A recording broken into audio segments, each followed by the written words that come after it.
नमस्ते, मैं हूँ निष्ठा सारस्वत। आप सबको दशहरा पर्व की हार्दिक शुभकामनाएं। 8 दिन तपस्या के, साधना के, शक्ति साधना के और 9वां दिन सिद्धियां प्राप्त करने का, माँ का आशीर्वाद लेने का और 10वां दिन विजय प्राप्ति का, यानी दशमी, दशहरा। भगवान श्री राम ने भी इसी तरह 9 दिन उपासना करके माँ से सिद्धियां प्राप्त की और 10वें दिन उन्होंने रावण पर विजय प्राप्त की। हम भी उन्हीं की तरह युगों युगों से रावण का पुतला जलाते आ रहे हैं, इस बात को याद रखने के लिए और बुराई का अंत करने का प्रयास कर रहे हैं। लेकिन क्या रावण का पुतला जलाने से बुराई का अंत हो गया? बुराई तो कम होने की बजाय बढ़ती ही जा रही है। मैं छोटी सी थी, लोगों को दशहरा मेला में जाते देखती। शाम होते ही रौनक बढ़ने लग जाती, बहुत आवाजें आने लग जाती और लोग एक बड़े से मैदान में रावण को जलते देखने के लिए इकट्ठा होने लगते। मुझे बस ये पता था कि वो सब रावण को जलता देखने जा रहे हैं। थोड़ी देर के बाद कुछ आवाजें आती पटाखों की और लोग बहुत खुश खुश लौटते हुए नजर आते। आपको शायद आश्चर्य होगा कि मैंने आज तक रावण को जलते हुए नहीं देखा है। उस दिन भी मैं यही सब अपनी बालकनी में खड़े होकर देख रही थी, तो मेरे दादाजी वहीं कुर्सी डालकर बैठे हुए थे। तो मैंने दादाजी से पूछा कि दादाजी, हम लोग रावण को देखने क्यों नहीं जाते? हम क्यों नहीं रावण को जलता देखते? हम क्यों नहीं मेले में जाते? तो दादाजी ने वहां एक और कुर्सी डलवाई और मुझे अपने पास बैठा लिया और फिर उन्होंने मुझसे पूछा कि बेटा, तुम महात्मा रावण के बारे में क्या क्या जानती हो? मैंने कहा, महात्मा रावण? दादाजी, आप उन्हें महात्मा कह रहे हैं, वो तो राक्षस थे, इसीलिए राम जी ने उनको मारा, उनका वध किया। इसी पर ही पूरी रामायण लिखी गई है। तो दादाजी ने कहा, चलो आज मैं तुम्हें वो बताता हूँ जो तुम उनके बारे में नहीं जानती हो। तो मैं बड़ी उत्सुकता से उनकी बात सुनने लगी। तो दादाजी ने मुझे बताया कि बेटा, रावण के जैसा कोई विद्वान नहीं हुआ। उन्हें चारों वेद और 6 शास्त्र कंठस्थ याद थे। वो भगवान शिव के अब तक के सबसे बड़े भक्त हुए। उनके जैसा कोई आयुर्वेदाचार्य नहीं हुआ। उन्होंने उस समय चिकित्सा जगत को एक उपहार दिया। उन्होंने एक पुस्तक लिखी जिसका नाम था कुमार तंत्र, जो आयुर्वेदाचार्यों के लिए बहुत ही सहायक सिद्ध हुई। उस समय त्रेता युग में भी उनके पास पुष्पक विमान था, जिसे तुम एरोप्लेन कहती हो। ये सब उनके पास उस समय था, त्रेता युग में। उनके पास इतना वैभव था, इतनी लक्ष्मी थी कि उनकी लंका भी सोने की बनी हुई थी। उनके जैसा कोई योद्धा नहीं हुआ। भगवान शिव के गण नंदी को हराने वाले वो अकेले व्यक्ति थे। भगवान शिव भी उनसे युद्ध में जीत नहीं पाए थे, जबकि वो उनके प्रिय शिष्य थे। भगवान शिव की सबसे सुंदर स्तुति शिव तांडव स्तोत्र उन्होंने स्वयं लिखी। भगवान शिव का तांडव देखने वाले वो पूरे ब्रह्मांड के आज तक के अकेले व्यक्ति हैं। किसी में भी इतना सामर्थ्य नहीं जो भगवान शिव को तांडव करते हुए स्वयं देख सके। ऐसा कहते हैं कि जो भगवान शिव के इस तांडव स्तोत्र का पाठ करता है, उसके घर से कभी लक्ष्मी खत्म नहीं होती। माँ लक्ष्मी का सानिध्य उस घर में हमेशा बना रहता है। रावण एक महान योद्धा थे, महान पंडित थे, बहुत बड़े शिव भक्त थे, आयुर्वेदाचार्य थे और एक महान वैज्ञानिक थे। फिर मैंने दादाजी से कहा, पर दादाजी, वो तो राक्षस थे, राक्षस तो बुरे होते हैं ना? इस बात पर दादाजी बहुत जोर से हंसे। मैं दादाजी को देखती रही। दादाजी हंसते हुए बोले, बेटा, राक्षस का मतलब था जो रक्ष वंश से थे, यानी जिनका धर्म रक्षा करना था, इसीलिए वो राक्षस कहलाए।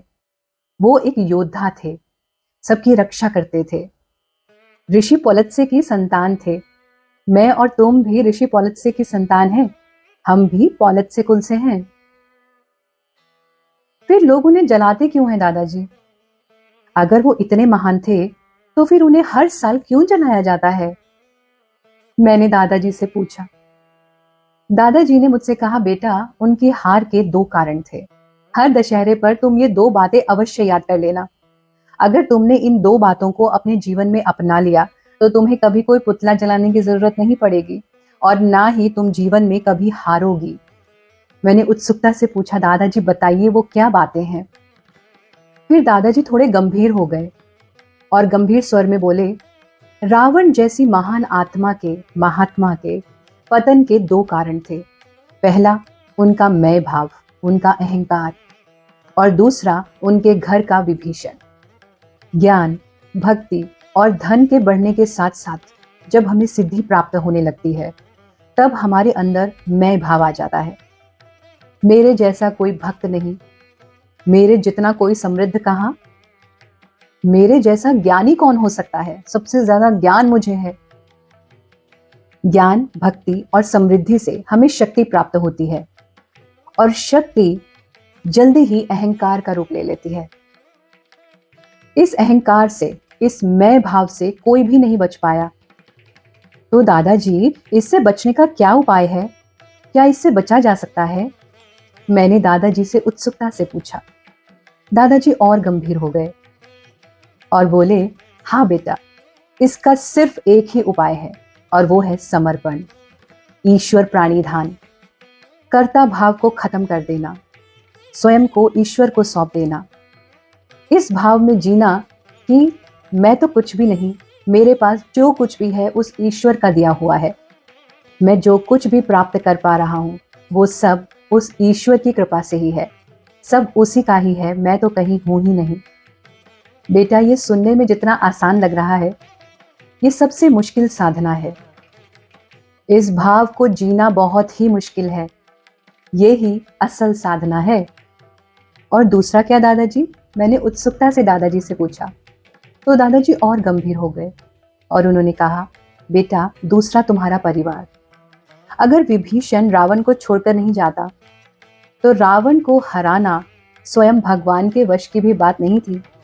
भगवान राम भी रावण को तभी हरा पाए जब विभीषण उनसे मिले।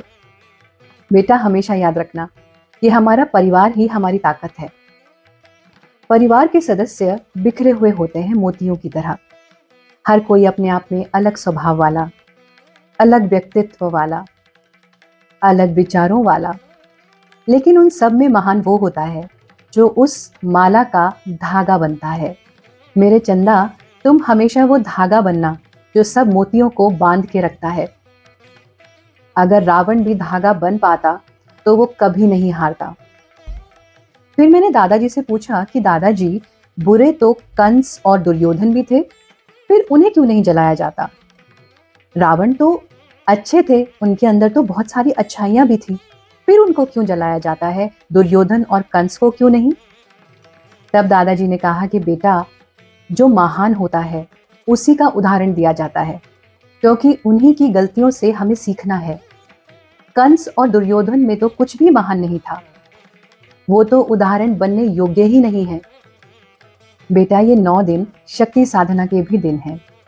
9 दिन हम अपने शरीर को साधते हैं, अपने अंदर शक्तियों को जागृत करते हैं, और 10वें दिन हम इतनी शक्ति प्राप्त कर लेते हैं कि हम अपने अंदर छुपे काम, क्रोध, मद, लोभ, मोह, मत्सर जैसे 10 विकारों को समाप्त कर सकें, उन पर विजय प्राप्त कर सकें। इसलिए हम इसको दशहरा भी कहते हैं। दशहरा यानी दशहरा, रावण दहन उसी का प्रतीक है। पर दादाजी, हर साल क्यों? हर साल हमें रावण जलाने की क्या आवश्यकता है? तो दादाजी मुस्कुराए और बोले कि बेटा, क्योंकि निरंतर ये बात याद रखने की आवश्यकता है कि हमें अपने अहंकार को अपनी साधना के आगे नहीं आने देना है। हमें अपने निमित्त भाव को जागृत रखना है, हमें अपने कर्ता भाव को खत्म करना है। हमें ये याद रखना है कि करने वाला तो सिर्फ ईश्वर है, और ऐसा याद करते ही हमारा अहंकार नष्ट हो जाता है। हम इस बात को कभी ना भूलें, इसीलिए ही ये पर्व बनाया गया। लेकिन बेटा, हमने ना तो कभी रावण को कभी जलाया है और ना ही जलाएंगे, क्योंकि रावण के प्रति हमारे मन में सम्मान है।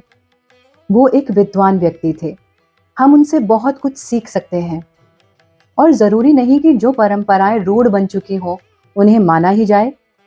परंपराएं किसी अर्थ के लिए बनाई जाती हैं, और अगर उस अर्थ को ही ना समझा जाए तो वो परंपराएं व्यर्थ हैं। फिर वो बोले कि अगर तुम्हारा पुतला जलाने का ही मन है तो एक बुराई का पुतला बनाओ और उसको जलाओ, लेकिन उसको रावण मत कहना। उस दिन से महात्मा रावण के प्रति मेरे भाव बदल गए। आप भी महात्मा रावण के अवगुण, अहंकार को खत्म कीजिए और उनके सद्गुणों को अपनाइए। यदि हम ऐसा कर पाए तभी हम मना पाएंगे सही मायनों में दशहरा यानी दशहरा। आप सबको एक बार फिर से दशहरा पर्व की हार्दिक शुभकामनाएं। जय श्री राम।